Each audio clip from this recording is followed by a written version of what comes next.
역대상 4장 9절로 10절까지 말씀입니다. 주신 하나님 말씀 제가 봉독해 올리겠습니다. 야베스는 그의 형제보다 귀중한 자라.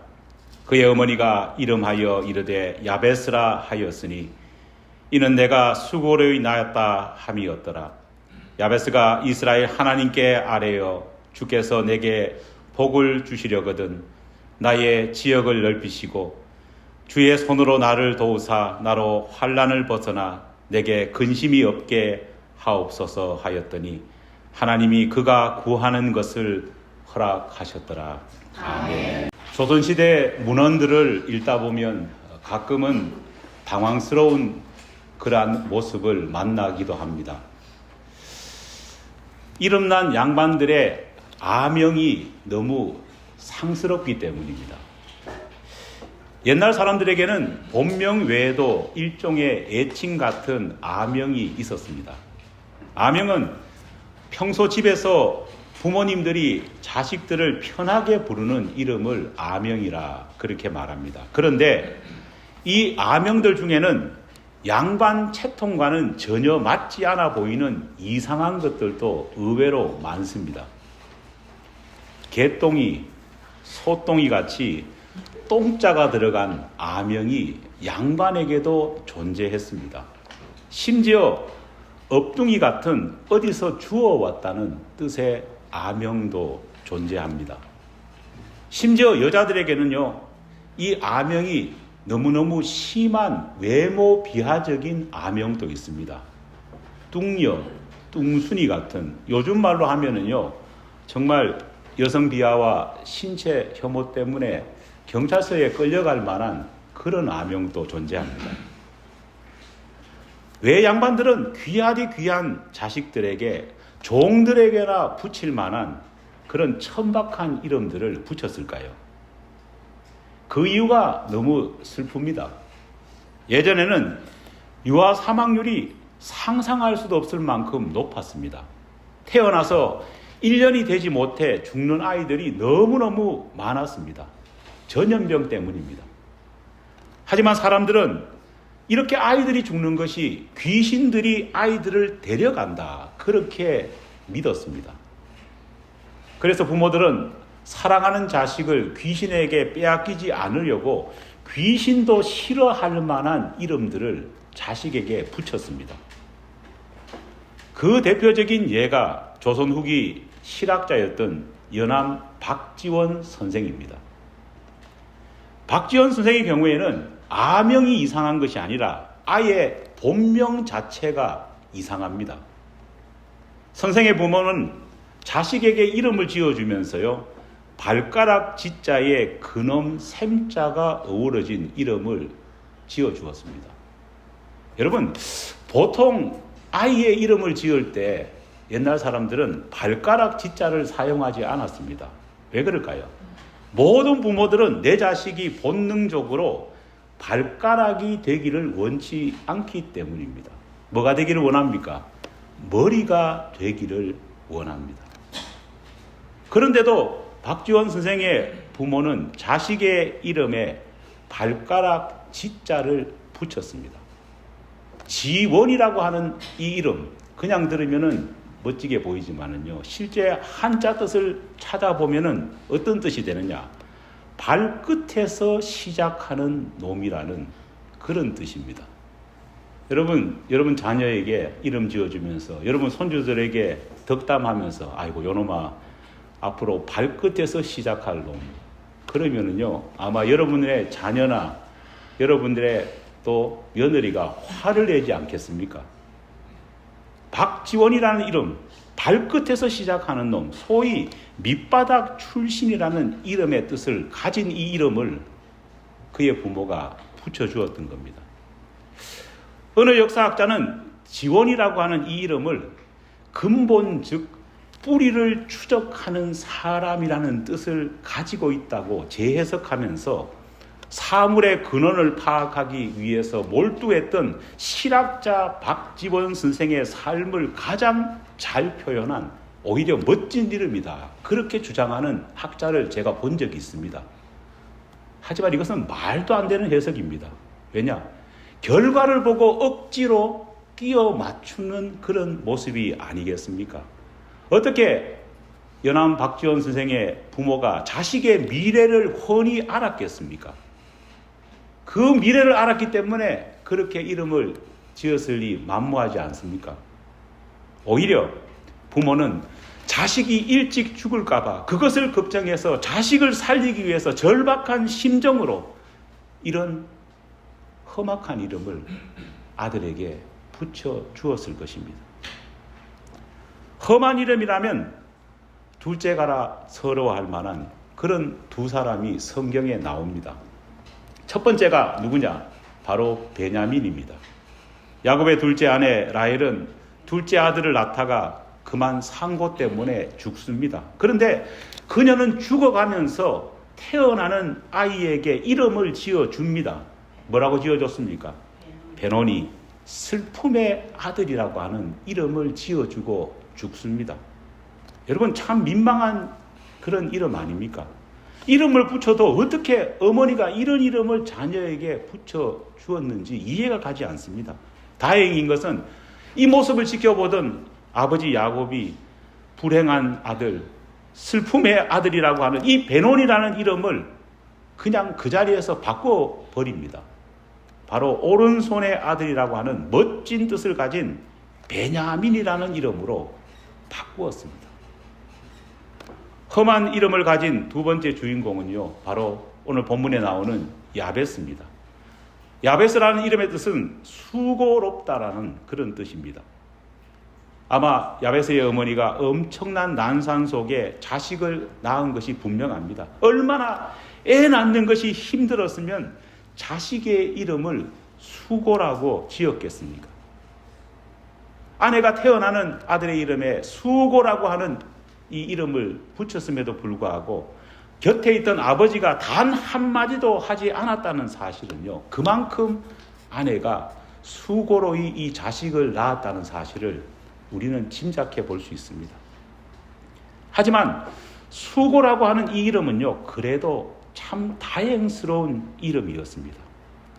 왜냐하면 베냐민의 원래 이름인 베논이라고 하는 그 끔찍한 이름만큼의 더 끔찍한 이름이 이 야베스의 어머니의 입에서도 나올 수 있었기 때문입니다. 우리말과 달리 히브리 말에는요, 다양한 언어적인 유의가 존재합니다. 실제로 이스라엘 사람들은 언어적인 유의를 서로 주고받으면서요, 농담처럼 그렇게 주고받으면서 살았습니다. 우리는 유대인들이 아니기 때문에 유대의 언어를 사용하지 않기 때문에 이 유대인들이 사용했던 언어 유의를 100% 다 이해할 수 없습니다. 언어 유의라는 것은 비슷한 발음을 가진 동음이어를 가지고 말 장난을 하는 겁니다. 한국에서 가장 유명한 언어 유의의 대표적인 예가 뭐냐? 바로 기린 그림이라고 하는 언어 유의입니다. 여러분 혹시 이거 아십니까?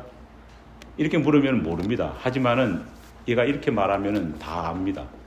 내가 기린 그림은 긴 기린 그림이고 내가 그린 기린 그림은 안 긴 기린 그림이다. 여러분 들어보셨습니까? 예. 이거 한번 해볼까요? 다 외우시죠? 예. 한번 해볼까요? 내가 그린 기린 그림은 시작. 내가 그린 기린 그림은 예. 기대하지 않았습니다. 이거와 상벽을 이루는 그런 언어 유의가 있습니다. 그 유명한 강장공장 공장장은 발음도 되지도 않습니다. 쌍벽을 이루게 언어 유의가 있었습니다. 야베스라는 단어는 유대인들이 들었을 때는요, 이 야베스라는 단어 속에 언어 유의가 들어있었습니다. 많은 유대인들은 야베스라는 단어를 들었을 때에 오체브라는 말과 언어 유의가 똑같아 그렇게 유대인들은 느꼈던 것입니다. 유대인들은 오체브라는 말을 들었을 때에 야베스라는 말이 생각났고 야베스라는 단어를 들으면요, 역시 상황에 따라서 오체브라고 하는 말이 머리에 떠올랐습니다. 그렇다면 오체브라고 하는 뜻은 어떤 뜻일까요? 오체브는 고통이라고 하는 뜻을 가지고 있습니다. 이 아들은 내가 수고로이 낳은 자식입니다.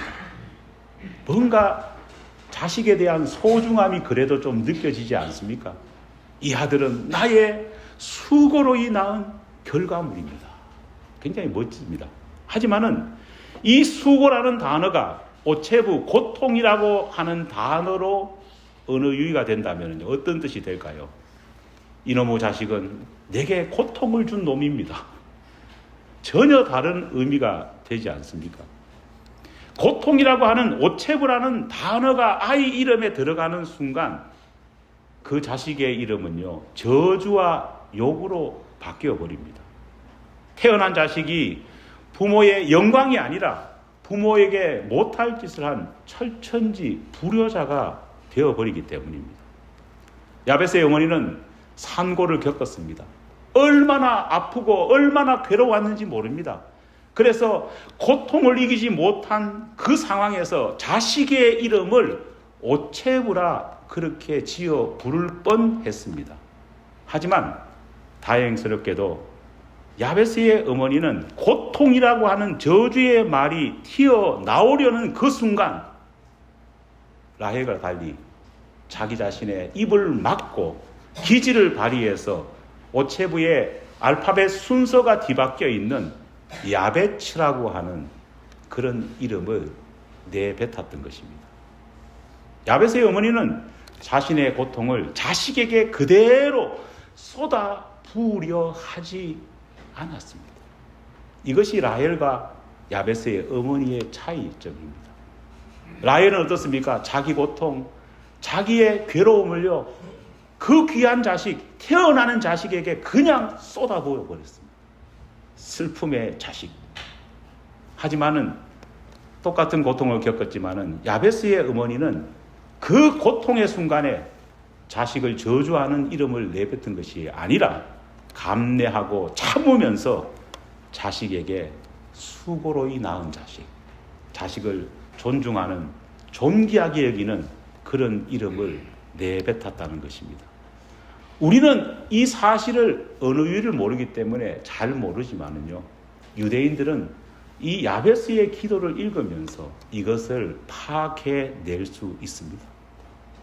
여러분, 자기 고통을 다른 사람에게 투사하지 않고 오히려 남이 짊어질까봐, 다른 사람이 힘들까봐 스스로 짊어지는 것, 바로 이 정신이 누구의 정신입니까? 그것이야말로 예수의 정신입니다. 그것이야말로 참된 크리스찬의 삶입니다. 그래서 야베스의 어머니에게서 예수님의 모습을 발견해 볼 수 있습니다. 지금 우리는 어떻습니까? 자기 고통을 남에게 그냥 투사하고 있지는 않습니까? 아니면 오히려 내 고통이 다른 사람의 또 다른 고통에 악영향을 미칠까봐, 다른 사람이 힘들어할까봐 조심조심 예수님처럼 그렇게 살아가고 있습니까? 어머니의 이런 깊은 사랑을 받은 야베스는요, 신앙인으로서 그 역시도 남다른 삶을 살았습니다. 어떤 삶을 살았을까요? 역대상 4장 10절 말씀을 다시 한번 읽어드리겠습니다. 야베스가 이스라엘 하나님께 아뢰어 이르되 주께서 내게 복을 주시려거든 나의 지역을 넓히시고 주의 손으로 나를 도우사 나로 환난을 벗어나 내게 근심이 없게 하옵소서 하였더니 하나님이 그가 구하는 것을 허락하셨더라. 아멘. 이 말 끝에 야베스가 어떤 인생을 살았는지를 분명하게 우리가 파악할 수 있는 구절이 기록되어 있습니다. 우리말 성경을 보면은 야베스가 하나님께 나를 도우사 나로 환난을 벗어나 내게 근심이 없는 그런 삶을 살게 하옵소서, 이렇게 기도했다고 우리말 성경은 번역하고 있습니다. 하지만 히브리어 원어 성경을 보면은요, 그 내용이 상당히 다르게 기록되어 있습니다. 어떻게 기록되어 있느냐? 나를 도우사 내가 타인에게 고통을 주지 않게 하옵소서. 나를 도우사 내가 타인에게 고통을 주지 않게 하옵소서. 이것이 원래 기록된 원문의 내용입니다. 킹 제임스 성경은 이 부분을 이렇게 번역하고 있습니다. 영어를 잘 못하지만 읽어보겠습니다. You would keep me from evil, that I may not cause pain. 원문의 내용을 충실하게 담고 있습니다. 여러분, 지금까지 우리는 야베스의 기도라고 하면은요, 불행하게 태어난 한 남자가 자신도 남들처럼 남부럽지 않게 세상에서 성공하고 떵떵거리며 살기 위해서 하나님 앞에 기복적인 기도를 한 것으로 오해하는 사람들이 많았습니다. 실제로 그렇게 우리는 오해하면서 야베스의 기도를 읽었습니다. 그런 뜻으로 환난에서 벗어나고 그런 뜻에서 근심이 없게 해달라고 하나님께 간절히 구했다. 그렇게 믿었습니다. 하지만 히브리어 원어 성경은 전혀 다른 의미를 가지고 있습니다. 야베스는 자기가 잘 되는 것을 기대하고 기도한 것이 아니라 오히려 야베스는 자신같이 불쌍한 피해를 입은 사람들이 그 마음속에 가지고 있는 그늘 때문에 또 다른 주변의 사람들에게 악영향을 미칠까 봐 그것을 두려워했다는 것을 그의 기도를 통해서 우리는 알 수 있습니다. 야베스는 자신을 불쌍한 피해자로 생각하면서 하나님 앞에 다른 사람 앞에 도움을 받는 것을 당연시 여기지 않았습니다.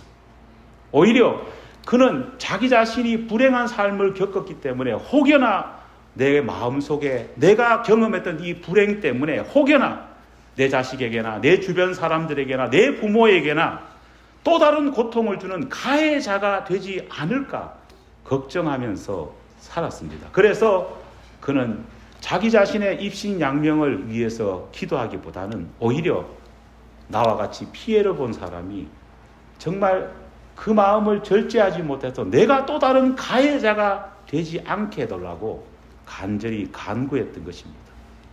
야베스는 단순히 자신의 고통을 없애달라고 기도하지 않았습니다. 그는 자신보다 다른 사람을 더 걱정했고 자신의 내면 속에 배어있는 고통과 삐뚤어짐이 혹시 주변 사람들에게 투사되어서 그들에게 고통을 줄까봐 그들에게 어려움을 줄까봐 더 걱정하며 기도했다는 것을 우리는 볼 수 있습니다. 여러분, 상처받고 고통 속에 살아온 인생은요, 더 조심해야 합니다. 왜 그러냐 하니까요, 이런 인생들은 자칫 자신을 피해자라고 생각하면서 자꾸만 자기 중심적인 삶을 살기 쉽기 때문입니다. 그러다 보니 이런 사람들은 자기만 생각하고 다른 사람의 입장을 고려하지 않는 그런 사람으로 살아가기가 쉽습니다. 물론 다 그렇지는 않지만은요, 제가 미국에 와보니까요, 많은 흑인들에게서 이런 모습을 저는 참 많이 봤습니다. 멀쩡하게 잘 사는 분입니다. 멀쩡하게 정말 부유하게, 저보다 더 부유하게 잘 사는 분인데요, 뭐 말만 하면은 피해자, 피해의식이 그대로 묻어나는 것을 볼 수 있습니다. 제가 한 10여 년 이상 전에 뉴욕에 와서 상담대학원을 다녔던 적이 있습니다. 그런데 그때 저하고 같이 수업을 들었던 분 가운데에 흑인 여자 목사님이 계셨습니다. 상담을 할 때 가장 많이 하는 것은 이제 서로 내담자와 상담하는 기술을 배워야 되지 않습니까? 그래서 둘주의 짝을 지어가지고 서로 상담 실습을 해보는 겁니다. 이 여자 목사님하고 상담을 하는데요, 그때 제가 미국에 왔습니다만은 가진 게 없었잖아요. 얼마나 불쌍하게 살았겠습니까? 그런데 이 여자 목사님이 저한테 상담하는 내용을 제가 상담가로서 들어보니까요, 이거는 나는 너무너무 행복하게 사는 거예요. 정말 어렵게 살고 정말 불쌍하게 살고 너무너무 고통 속에 사는 거예요. 나중에는 이런 생각이 드는 거예요. 나는 이렇게 잘 사는데 하나님 앞에 이렇게 불평하고 살았으니까 나는 정말 말 그대로 쓰레기다, 이런 생각까지 들었습니다. 그래서 그 덩치가 산만한 여자 목사님을 붙들고요, 둘이 펑펑 울면서요, 괜찮다고 하면서 그랬거든요. 그런데 어느 날 수업을 마치고 바깥에 나가는데요, 제가 깜짝 놀랐습니다. 저는 그 여자 목사님이 얼마나 정말 가난한 사람, 얼마나 힘든 사람, 그런 사람인 줄 알았거든요. 그런데 차를 타시는데요. 그때 당시에 뭐를 타시느냐? 저기 에스컬레이터라는 차 있지 않습니까? 큰 거 있죠. 그거를 찍찍하디만 타고 가시는 거예요. 그 순간 제가 환상이 다 깨졌습니다. 어렵고 힘들고 박해받고 고통받고 있다고 하는데요. 전혀 그렇지 않다는 것. 피해를 입었던 과거의 삶에서 아직도 벗어나지 못하고 피해자 코스프레를 하는 모습을 보면서요. 제가 마음에 엄청난 충격을 받았습니다. 그분은 에스컬레이터 그 차를 타고 집으로 가셨는데 저는 뚜벅뚜벅 걸어서 지하철 타고 집으로 왔던 기억이 있습니다. 여러분, 자신이 가지고 있는 고통, 남에게 전가할 수 있습니다. 그래서 우리 크리스찬들은요, 더욱더 조심해야 합니다. 악순환이 반복되는 것을 막아야 합니다. 야베스는 그런 삶이었습니다. 야베스는 고통 속에서 태어났습니다.